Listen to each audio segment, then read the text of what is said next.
Hi, everyone. I hope you had a great weekend.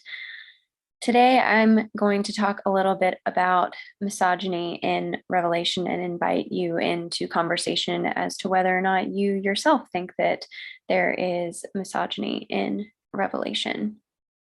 To start, I want to talk about some tropes from the Hebrew Bible, as I tend to do anyway. So this is getting picked up in the book of Revelation. There are common themes that we see. So the first is cities as female.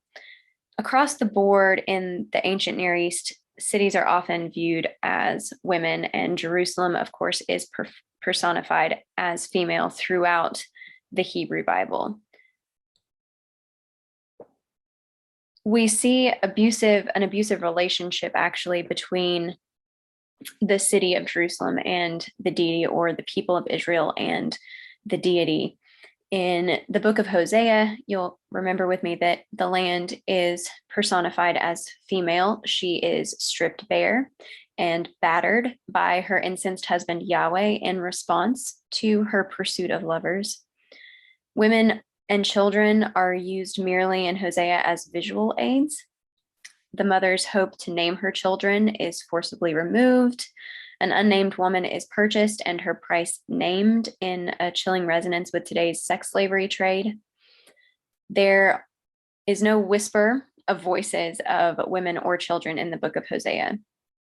And we see the cycles of violence mirrored when Yahweh prepares to woo the land back. And so the aggressive husband, Yahweh, becomes gentle following an outburst until the female, the city, disobeys again. And so we see this resonance with domestic violence situations in our modern society. In Lamentations as well, the land is again personified as female. She has been devastated, and the people are mourning. We do encounter some female voices in the book of Lamentations. The female voices question what has happened, and they are angry at God for being an enemy and not having any compassion on the city. There is a single male voice seen in chapter 3, and this male voice turns from complaints to a remembrance of God's love, stating that Yahweh is good for those who wait for him. He sees the city suffering as punishment for sin and ultimately defends God. The book leaves the people and readers in anguished doubt with unanswered questions about whether or not God will continue in relationship with them. Finally, in Ezekiel, we see husband and wife imagery, and Jerusalem is personified as female, as the wife of Yahweh. A human wife is to be faithful, so is Jerusalem.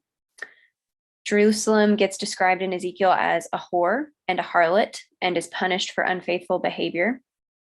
The description of the wife depicts sexual assault, gang rape, and murder. The punishment is viewed in the text as justified for disobedience against Yahweh, the husband.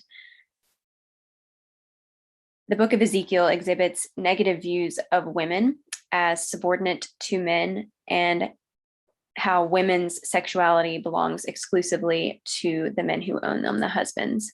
And this, of course, mirrors dynamics of violence against women today. And it kind of uplifts the idea that violence becomes acceptable within covenant relationships when punishment is seen as justified as a response to infidelity. Finally, another theme that gets picked up is the idea of foreign women. In Proverbs 1-9, you get the juxtaposition between woman wisdom and woman folly. And sons in these chapters are told to beware the foreign or strange woman whose feet goes down to Sheol. She's a wanderer, she is a seductress, and she will ultimately lead to his demise. And then, of course, you get exogamy forbidden throughout different books of the Hebrew Bible, Ezra and Nehemiah, and there are multiple laws forbidding marriage to foreigners, exogamy meaning marriage outside of the community. The historical context, of course, for this is Israel being taken into exile and their very existence as a people group is threatened by assimilation with the foreigners. And you see kind of this ethnic cleansing, ethnic purification drive with this forbiddance of exogamy. So, moving on to Revelation proper, there are negative depictions of women in Revelation. We first encountered Jezebel in chapter 2. She is the epitome of idolatrous behavior. And of course, I will remind you of the figure from the Hebrew Bible who was not an idolater for her own religion, but for Yahwism. From the Hebrew Bible, she supposedly leads Ahab astray. He builds shrines to other deities, to Baal specifically. And of course, Jezebel's name means "where is the prince," which is a cry used in ceremonies honoring Baal. But Jezebel gets called a whore and is representative of whores as idolaters. She is symbolic in the book of Revelation, representing a real historical person. She fornicates, she is unfaithful to God, to Yahweh. And of course, this type of language has an impact on modern society. This is an oppressive image that gets used as justification for sexual assault and sexual servitude during colonization and slavery in the United States. She's seen as a whore, as a prostitute, as a fornicator. And of course, none of those titles actually fit her with regard to sexuality, because what is being talked about is idolatry, more broadly speaking.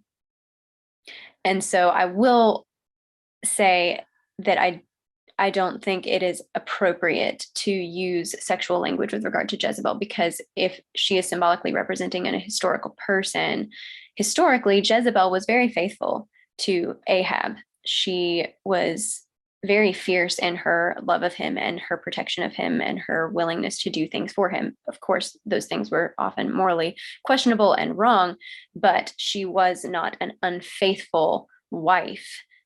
She's just an idolater in the eyes of Yahwists because she worshipped Baal. In chapter 17 of Revelation, we get the whore of Babylon, where again, Babylon, a city, is female, and Babylon is a foreigner. So again, this is very similar to the Hebrew Bible, but instead of God punishing a wife, we have the punishment of a foreign woman, a foreign power. And so this is, again, a step in progression from Yahweh punishing his own beloved people, which is how the theology worked in the Hebrew Bible. Yahweh was eventually seen as the only deity, and so Yahweh was responsible for all of the ills and evils that happened to Israel. But here, Yahweh is not punishing his beloved community or beloved people. Instead, he's punishing anyone who does not become a member of his beloved community, though the sins are still seen as the same. The sin of idolatry is at the forefront. And then finally, just a little blip back to what we read in Revelation 14 last week. The 144,000 are men, male virgins who have not defiled themselves with women. And of course, the issue here is that women are defiling themselves. They are a defiling source that causes troubles for men. Next, we get some positive depictions of women. So in chapter 12, we saw the woman clothed with the sun, and she is seen as a very positive figure. She's pregnant, and so her value is associated with her motherhood. She is aligned with God against the dragon, which is, of course, in contrast to Jezebel. She is faithful to God, and as a result, is protected from the dragon. And then finally, in the latter chapters of Revelation 19, 21, 22, we see the bride of Christ and the New Jerusalem. So a positive image of union with the divine and the New Jerusalem, a place where God is present forever and always with the people. And again, this is juxtaposed with the whore, which is a replicated common trope of the good, evil woman, or woman wisdom, woman folly, the pure virgin versus the horrible whore. So looking at some interpretations, Susan Hyland asked the central question, can the message of the text be understood as good news? Can the message of Revelation be understood as good news if its symbolic language replicates repressive gender stereotypes? And so we see several different responses from feminist readers. For Elizabeth Schussler Fiorenza, she stated that the redemption Revelation envisions is a socioeconomic one. And that does not mean that the sexual language that gets used is as central for her. And it's a much more positive assessment of Revelation that we see with Elizabeth Schussler Fiorenza. Adela Yarborough Collins problematizes this sexual language a bit. She sees Jezebel as actually kind of a positive figure because she represents leadership roles that women might have played in the early church. And for her, that is a positive thing. She sees virginity as a standard, a purity standard. But in Revelation 14 and the 144,000, she sees them representing the model disciple as a male. And of course, presents contact with females as defiling. So she sees both negative and positive views of women in the book of Revelation. Susan Garrett is similar. A quote from Susan Garrett says, "The objection that Babylon is only a metaphor, a symbol, does not eliminate the problem that the text creates for women readers. The author's exultation over the mutilation, burning, and eating of a woman, even a figurative one, tragically implies that women are sometimes deserving of such violence." And so for her, it might be that John is just using a metaphor to try to get his point across, but she still sees it as a potentially damaging one. And then finally, Tina Pippin does not see the message of Revelation as good news for women. She sees in Revelation 17 both a desire for the female and a desire for her destruction. Positive female characters get marginalized and negative female figures get destroyed. She sees the insiders as totally male in Revelation, while outsiders are both male and female. And finally, she understands that women characters, as well as women readers, are victimized by Revelation because it creates a hostile climate for women. So overall, there's a bunch of varying views of what's going on with Revelation and whether or not it's misogynistic. And so I invite you into this conversation. What are your thoughts? And also, if you have any questions, please let me know. I hope you enjoyed this little lecture, and please email me if you have any questions. I hope you have a wonderful week.